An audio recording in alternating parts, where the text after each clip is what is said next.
అందరికీ నమస్కారం. నేను మీ డాక్టర్ తలే రాజేష్, రాజాం నియోజకవర్గపు వైఎస్ఆర్ కాంగ్రెస్ పార్టీ అభ్యర్థిని. రానున్న 3 రోజుల్లో మనకు బ్యాలెట్ ఓటింగ్ జరగబోతుంది. ఈ సందర్భంగా మీ అందరికీ కూడా ఓటుని అర్థించడానికి నా వంతు ప్రయత్నం ఇది. గడిచిన 12 సంవత్సరాలుగా మీ అందరికీ కూడాను ఒక వైద్యునిగా నేను మీకు పరిచయం. మీరు డైరెక్ట్ గా కానీ ఇండైరెక్ట్ గా కానీ నా సేవలు పొందుండొచ్చు, లేదా నా గురించి మీరు వినుండొచ్చు.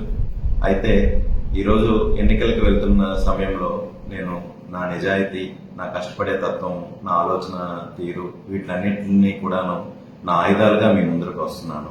అలాగే రాజాంలో నేను గడిచిన 12 సంవత్సరాలుగా స్థిర నివాసం ఉంటున్నాను. నేను, నా భార్య డాక్టర్ మాధవీలత, మీ ఇద్దరం కూడాను మాకు చేతనైనంత సేవలను అందించడం జరిగింది. అలానే ఈరోజు ఒక రాజకీయ నాయకుడిగా ఈరోజు నేను మీ ముందుకు వస్తున్నాను. మీ అందరూ నన్ను అభిమానించండి. దయచేసి నాకు ఓటు వేయాల్సిందిగా మీ అందరికీ కోరుతున్నాను. అలానే పార్టీలకు అతీతంగా కూడాను ఒక్కసారి ఆలోచన చేస్తారని ఈ సందర్భంగా మీకు తెలియజేసుకుంటూ మీ సెలవు తీసుకుంటున్నాను. మీ డాక్టర్ తలే రాజేష్, మన గుర్తు ఫ్యాన్.